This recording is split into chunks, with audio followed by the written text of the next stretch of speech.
soon kor miisaanan kori halahaasaan ahay daraad markoon kori 3 kiilo ay good wallahi soonku waan ku jilciyo isku dhahay wuxuu taagan yahaybo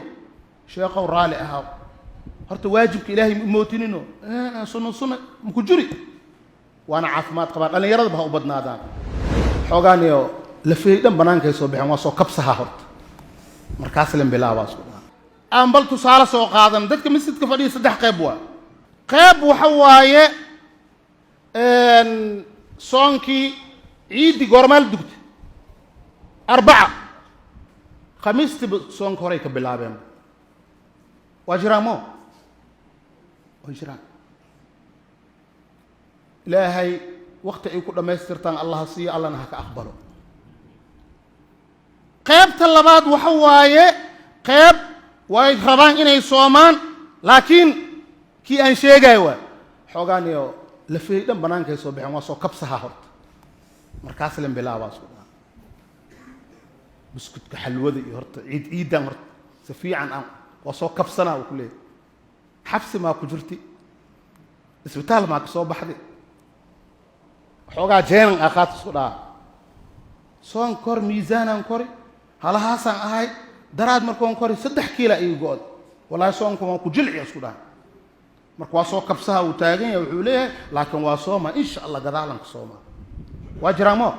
dada maanta soomeen laakiin qorshaha ugu jiro inay soomaan ayagan waa jiraan nin walba adaa isfahmay markuu ku dhahayo waa cadaatimo saddexaad wuxuu taagan yahay asaga qolada saddexaan kala qaadayna ayaga saddexii u sii kala baxaya qolo ayaga aanba ku tala jirin inay soomaanba aan ku tala jirin saddexii u kala baxayaan qaybta koowaad waxa waaye qayb inay soomaan way jeclaayeen laakiin rabadaankii wuxuu ku soomay dib iyo rafaad caafimaad dara awgeed wuxuu yiri hadii ilaahay waajibka aa gudatay ilaahay ku caafiye lixdan tabartaa ma way jiraamo dada rabadaanka dib ku soom xanuun daraadiis marka wuxuu leeyahay ilaahay subhanahu wa ta'ala bal rabadaan waajibka ilaahay ka aqbalo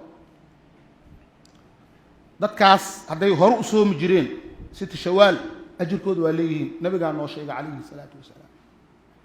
nabigu wuxuu yiri adoonka hadii uu xanuunsado ama uu safro cibaadadii uu sameey jiray xilligu caafimaadka qabay ama gurigiisa uu joogay waa loo qoraya oo safarka daraadiis ama xanuunka daraadiis uu dhaafay ajirkoodu waa leeyihiin qolada labaad waxa waaye wuxuu taagan yahaybo sheekhow raali ahaa horta waajibka ilaahay mootinino sunno ku jiri waana caafimaad qabaan dhalinyarada baa u badnaadaan waa caafimaad qabaa wuxuu taagan yahay aniga sunno horta waajibka ma iga dhicino sunno allahayka allah taasi wiilkaygiiyo gabadhaydii sax ma ahan limaada qudbada waa maqlayse waan naqaanaa maanta gaariya beec ku gaarigan beec waaya lagu yiri aad qurux badan raqiisna waa laakiin isbeerkiisa wadanka ma yaala lagu dhahay magadane baawreed waa joogan mobile u bedela tusaala ya lama gadanaay limaada qofku muxuu ku fikiraa bir hadoo iga halaabo maxaan ku bedela iska tuur leh waa mobiladana qaar saasa jirmo hadaas meel uu soo wareegtay waxa lagu dhahaa kan wili isbeerkiis ma iimaani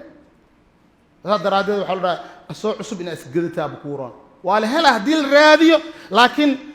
geedka adi shaashadiisa iyo asaga soo cusub adoo gadataa bukuuran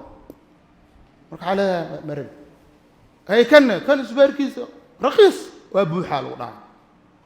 qofkii baawurka gadalaha lahayna dana ugu jirto samarku u gadmaa